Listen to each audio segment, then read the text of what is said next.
UP में विधानसभा की दौड़ के बीच रोहिलखंड की कुर्मी कैपिटल माने जाने वाले नवाबगंज की सियासत में विवाद दस्तक हो रही है।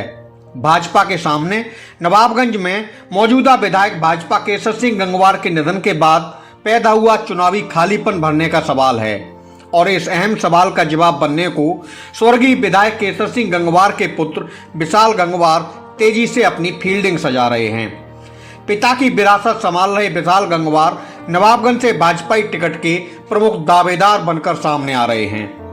वहीं संघ से भाजपा संगठन तक वह हर स्तर पर अपनी पैठ बढ़ा रहे हैं और बरेली से लखनऊ तक भगवा रणनीतिकारों का ध्यान अपनी ओर खींच रहे हैं।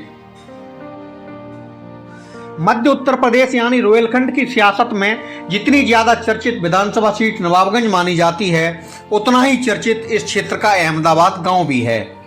एक ही वक्त में अहमदाबाद गांव ने बरेली को 3-3 विधायक, जिला पंचायत अध्यक्ष, जिला पंचायत सदस्य और ब्लॉक प्रमुख देने का काम किया है।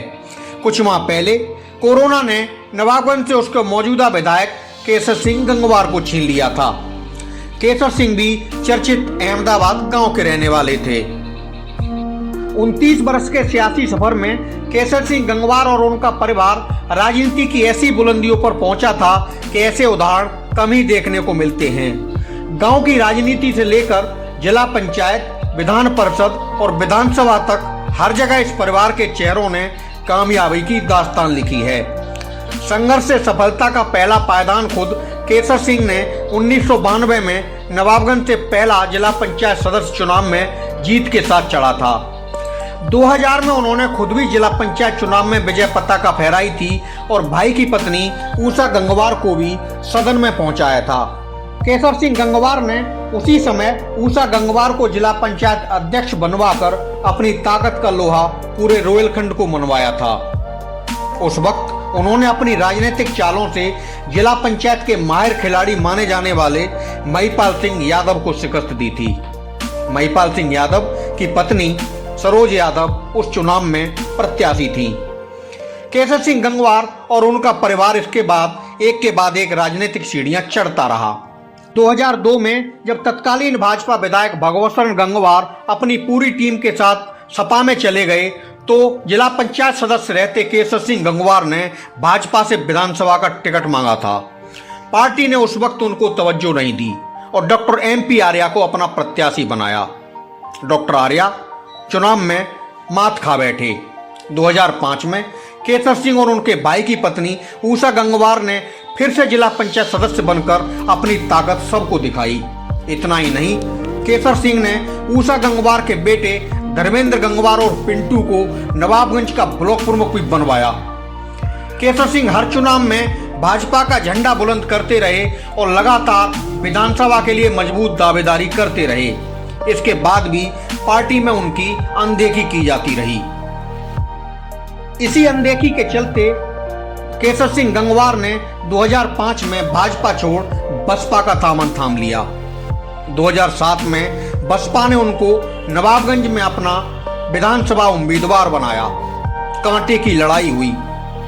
उस चुनाव में केसर सिंह गंगवार 3800 वोटों से शिकस्त खा बैठे। चुनाव में बसपा सरकार बनी तो केसर सिंह बरेली के इतिहास में तत्कालीन जिला पंचायत अध्यक्ष सरोज यादव के खिलाफ पहला सफल अविश्वास प्रस्ताव लेकर आए और भाई की पत्नी ऊषा गंगवार को दूसरी बार जिला पंचायत अध्यक्ष की कुर्सी पर बिठाया। 2010 में बसपा ने उन्हें बरेली रामपुर स्थानीय निकाय से MLC का टिकट थमाया। केसर सिंह ने उस वक्त राज्य में दूसरी सबसे बड़ी जीत दर्ज की। उनका राजनीतिक रथ एक के बाद एक विरोधियों को मात देकर आगे बढ़ता रहा। उन्होंने अपने बेटे मुनेंद्र गंगवार की पत्नी बीनू गंगवार को भी नवाबगंज का ब्लॉक प्रमुख बनवाने में कामयाबी हासिल की। केसर सिंह का राजनीतिक ग्राफ लगातार ऊंचा जा रहा था, मगर कुदरत को कुछ और ही मंजूर था। कोरोना महामारी की चपेट में आने के बाद 28 अप्रैल 2021 को नवाबगंज के मौजूदा MLA केसर सिंह गंगवार का असमय निधन हो गया। परिवार पर वज्रापात हुआ। पार्टी भी गहरे सदमे में आ गई। नवाबगंज में अब भाजपा के सामने अगले साल होने जा रहे विधानसभा चुनाव की चिंता है। भाजपा को यहां विधायक केशर सिंह गंगवार जैसे दमदार चेहरे की तलाश है। टिकट के लिए जोड़ तोड़ कई नए पुराने नेता कर रहे हैं। इस सब के बीच मजबूत दावेदारी के साथ दिवंगत विधायक के पुत्र विशाल गंगवार सामने आ रहे हैं। पिता की राजनीतिक विरासत संभालने के लिए वह पूरी तरह से तैयार भी दिख रहे हैं। एमएलए पिता के साथ सक्रिय रहते हुए विशाल गंगवार ने जमीनी अनुभव भी कमाया है। अपने खास अंदाज में वह नवाबगंज केवड़िया टाउन से लेकर एक एक गांव में जाकर अपनी टीम का हौसला बढ़ा रहे हैं। खबरची न्यूज से बातचीत में विशाल गंगवार कहते हैं कि पिता के अधूरे सपने को पूरा करना अब उनका मकसद है। पार्टी मौका देगी तो विधानसभा चुनाव में वह नवाबगंज के अंदर फिर से कमल खिलाकर दिखाएंगे। सियासत और विरासत की कहानी विशाल गंगवार की जुबानी सुनिए। नमस्कार, आप देख रहे हैं खबरची न्यूज और राजनीति में युवा दस्तक की विशेष श्रृंखला में आज हमारे विशेष मेहमान हैं विशाल गंगवार जी। विशाल गंगवार भारतीय जनता पार्टी से बरेली की नवाबगंज सीट से दावेदार हैं। विशाल गंगवार जी के पिता श्री केशर सिंह गंगवार इससे पहले भारतीय जनता पार्टी के मौजूदा विधायक थे। कोरोना त्रासदी के दौरान विधायक जी का असमय निधन परिवार पर वज्रपात की तरह हुआ। परिवार उस तमाम कष्टों से उभरते हुए राजनीति में कामयाबी की नई इबारत लिखने के लिए तैयार है। हम जानेंगे आज विशाल गंगवार जी से चुनाव को लेके उनकी किस तरह की तैयारी है और कैसे उन्होंने राजनीति को आगे बढ़ाने के लिए प्रयास शुरू किए हैं। विशाल जी, खबरची न्यूज में आपका स्वागत है। बहुत बहुत धन्यवाद आपका। परिवार की राजनीतिक विरासत शुरुआत किस तरह से हुई और कैसे विधायक जी ने उसको मुकाम तक और शिखर तक पहुंचाया? देखिए, हमारा परिवार हमारे बाबा के समय से ही भारतीय जनता पार्टी का ही अंग रहा और सन 1992 में जब हमारे पिताजी ने इस राजनीति में शुरुआत की थी, अपना पहला सदस्य जिला पंचायत का चुनाव वार्ड नंबर 4 से लड़ा था, तो वो भारतीय जनता पार्टी से ही लड़ा था। धीरे धीरे ये कारवा आगे बढ़ता गया और सन 2005 में मेरे पापा और मेरी चाची श्रीमती उषा गंगवार दोनों ही सदस्य जिला पंचायत चुनाव लड़े और वो सदस्य जिला पंचायत बने। इसके बाद भारतीय जनता पार्टी के टिकट पर ही श्रीमती उषा गंगवार को अध्यक्ष जिला पंचायत बरेली बनवाया गया। इसके बाद सन 2002 में भी माननीय विधायक जी ने अपने नवाबगंज विधानसभा से 2002 में बीजेपी से टिकट की मांग की थी, लेकिन परिस्थितियां अनुकूल ना होने की वजह से डॉक्टर MP आर्य जी को टिकट दिया गया। लेकिन उसके बावजूद भी हमारे पिता ने भारतीय जनता पार्टी के प्रत्याशी डॉक्टर MP आर्य जी को पूरे तन मन धन से चुनाव लड़ाया। वो अलग बात है कि किन्हीं परिस्थितियों की वजह से वो चुनाव उस समय नहीं जीत पाए, लेकिन हमारा पूरा प्रयास रहा कि हम ये चुनाव जो है अपनी भारतीय जनता पार्टी के खाते में ले जाएं और एक अपनी विधानसभा में कमल का फूल खिलावें, लेकिन ऐसा नहीं हो पाया। इसके बाद सन 2005 में मेरे पिता स्वर्गीय विधायक केशर सिंह जी और मेरी चाची श्रीमती उषा गंगवार जी नवाबगंज से सदस्य जिला पंचायत चुनाव लड़े। सपा का सरकार का उस समय शासनकाल था और श्री संतोष गंगवार जी उस समय केंद्रीय राज्य मंत्री थे सरकार में। उसके बावजूद भी दोनों सीटों पे हम लोग अपना परचम लहरा कर आए, लेकिन भारतीय जनता पार्टी की कुछ अपेक्षाओं की वजह से पिताजी ने इस पार्टी को छोड़ना ही उचित समझा और उन्होंने बहुजन समाज पार्टी का दामन थाम लिया। सन 2007 से बहुजन समाज पार्टी से 37, उस समय इसको 37 विधानसभा नवाबगंज कहते थे, इससे चुनाव लड़े और अपने निकटतम प्रतिद्वंदी श्री भगवत सिंह गंगवार जी से 3800 वोटों से चुनाव हार गए। उसके बाद सन 2007 में ही चूँकि बहुजन समाज पार्टी की सरकार सत्ता में आ गई थी और अध्यक्ष जिला पंचायत में इस बरेली के इतिहास में पहली बार ऐसा हुआ कि अध्यक्ष जिला पंचायत की कुर्सी पर अविश्वास प्रस्ताव लाया गया और उस अविश्वास प्रस्ताव को सफलतापूर्वक पारित भी कराकर अध्यक्ष जिला पंचायत की कुर्सी पर श्रीमती उषा गंगवार हमारी चाची को बिठाने का काम किया गया। उसके बाद प्रयास लगातार जारी रहे।